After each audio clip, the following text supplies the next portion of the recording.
That was the biggest thing to happen in the Middle East for 50 years. That was the biggest event. He was the boss of Iran and respected, but he was a mad genius. He was a genius, the father of the roadside bomb.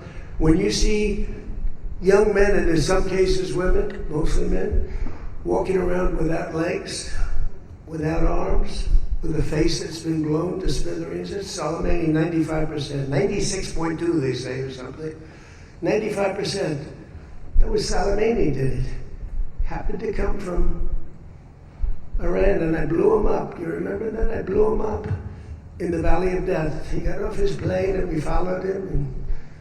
And in all fairness, because they've been wonderful to me, Israel, but they didn't want to do that attack. They were all set the night before the attack. They informed me they didn't want to do it, so I had to make a decision. I made the decision to do it. But it was a joint venture, as we say in the real estate business. That was a joint venture between Israel and us. We studied it for a month. We knew what plane he was going to be on almost a month before. He only traveled on commercial airliners, big ones with lots of people, because he knew we wouldn't shoot him down in first floor. But we knew he was going to be on that plane. We followed him, and then Israel informed me that they won't do it. And I had to make a decision. I had some very good generals, and not the ones you see on television, very good. And I want to thank also Pete Hegseth and General Raisin Kane, who's phenomenal. Okay? These guys are phenomenal. They can't be better. But I had some good generals, and I said to them, well, if Israel's not going to do it, we're all prepared. Do we do it? Do you like doing it or not? He said, sure. If you want to do it, we can do it. How well? We'll do it just as well or better. Do it ourselves. We don't need anybody. So we took out Soleimani. One of the biggest events to happen in the Middle East, maybe ever, but they say 50 years, they say 100 years.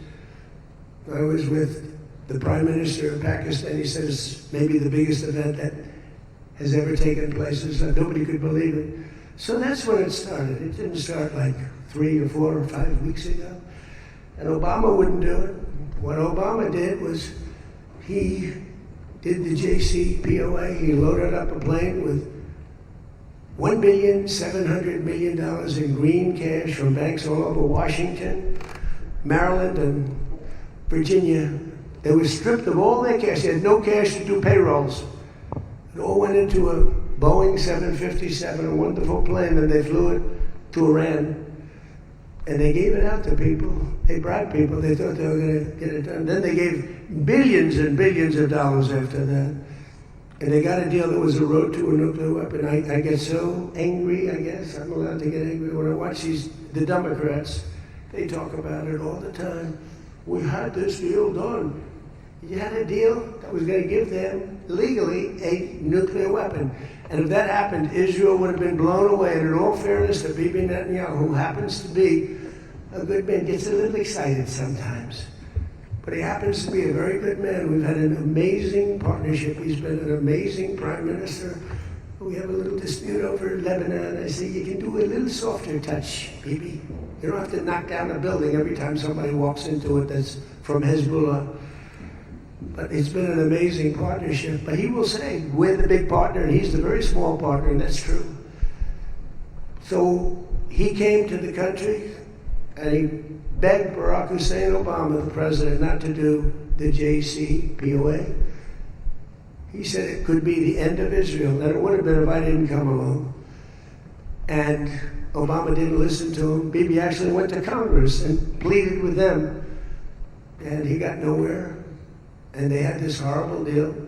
It was horrible for Israel, and that's where it stood.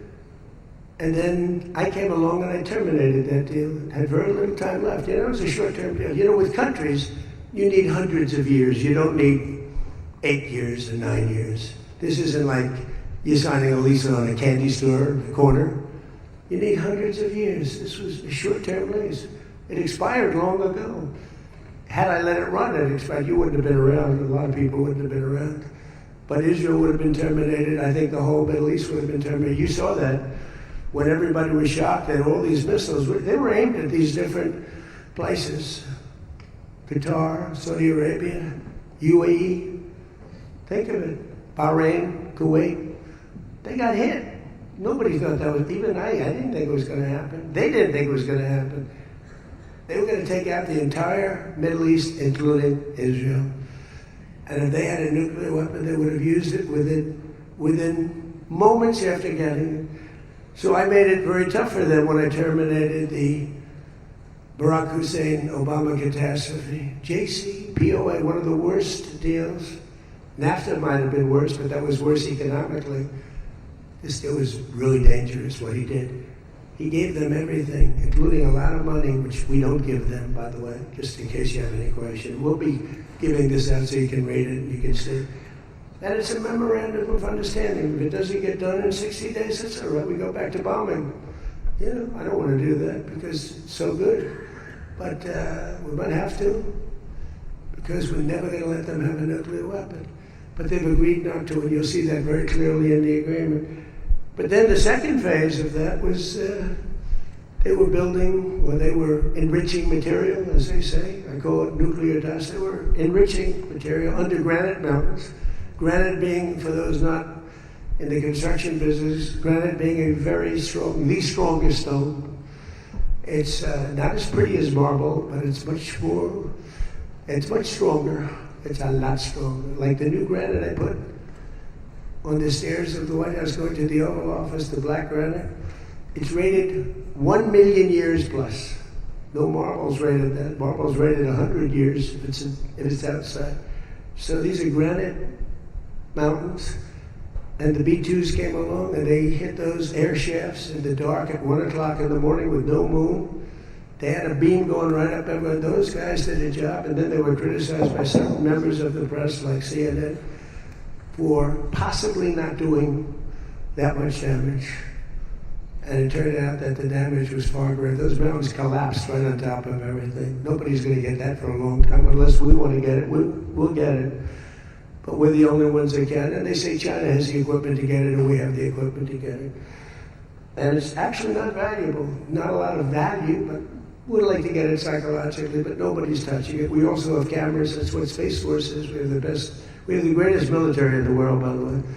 But I'm proud of Space Force because I started it. We have Space Force cameras on every single door, well, there are no doors, they've been pretty well shattered, but every area of that. If somebody walks in and he's got a badge with his name on it, like Mohammed something, which is about a 50-50 guess, Mohammed something,